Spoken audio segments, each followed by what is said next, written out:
que vous allez nous parler d'une exposition formidable qui se passe à Nantes. Et oui, au musée d'art de Nantes, l'exposition s'appelle Hypersensible, un regard sur la sculpture hyper réaliste. Alors c'est quoi l'hyperréalisme? Eh bien, c'est un mouvement artistique né aux États-Unis dans les années 60. Le but des artistes, eh bien, c'est de reproduire à l'identique ce qu'ils voient et du coup de nous perdre, nous, spectateurs. On ne sait pas ce qui est réel ou non. Alors l'hyperréalisme connaît un regain d'attention en ce moment dans le milieu de l'art contemporain. On a une exposition au musée Mayol à Paris. Oui. Et donc ce matin, direction Nantes pour découvrir une quarantaine d'œuvres, des sculptures qui représentent des êtres humains de tous les âges, toutes les tailles, toutes les couleurs. Et on a vraiment l'impression de voir ces hommes, ces femmes, ces enfants, on a l'impression de les voir respirer parce que c'est très bien fait. Grâce à quoi ? Il y a même des gens tout nus. Il y a même des gens tout nus, c'est vrai, mais ce ne sont pas des vraies personnes. Non. Parce que grâce au bronze, à la résine, au silicone, eh bien, les artistes représentent vraiment tous les détails. Samuel l'a dit, on a l'impression de voir des vrais êtres humains, mais ce sont des faux. Visite guidée avec Pierrick Becquet.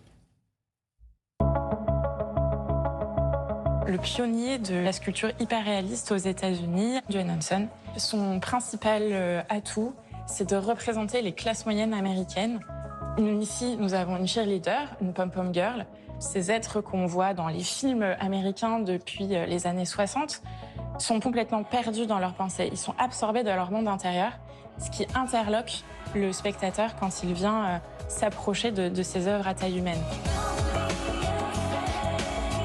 L'hyperréalisme date des années 60 et est né aux États-Unis à une période où, avec la guerre du Vietnam, il y a une certaine crise politique, une crise de confiance envers le pouvoir. On a certains artistes, comme Dwayne Johnson, qui souhaitent représenter au plus près le réel pour revendiquer cette soif de vérité. Je suis pas une personne réelle. John DeAndrea, un deuxième pionnier américain de l'hyperréalisme. Ici, il pratique le bronze.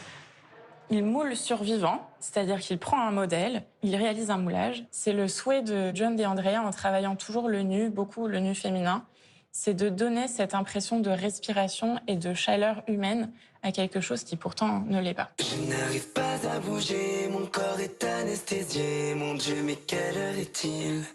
Quelle heure est-il?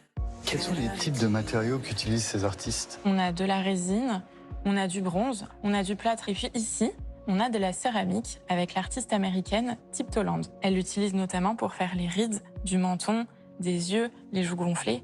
Ça lui permet de ciseler la matière et de la peindre comme elle le souhaite. Tony Matteli, ici, vient renverser la réalité. Il nous montre avoir quelque chose qui n'est absolument pas réaliste, un renversement sans que la gravité ne fasse son effet. Là, vous avez du même artiste, Tony Matteli, un personnage, une figure en lévitation. En représentant très fidèlement le réel, on arrive finalement à représenter ce qui ne se représente pas. Les émotions, les états d'extase, les états de doute, d'introspection. C'est quoi le but de cette expo? Il y a une volonté de représenter le monde tel qu'il est. On nous représente avec nos défauts, avec nos émotions, avec tout notre panel d'expression et finalement montrer la richesse humaine.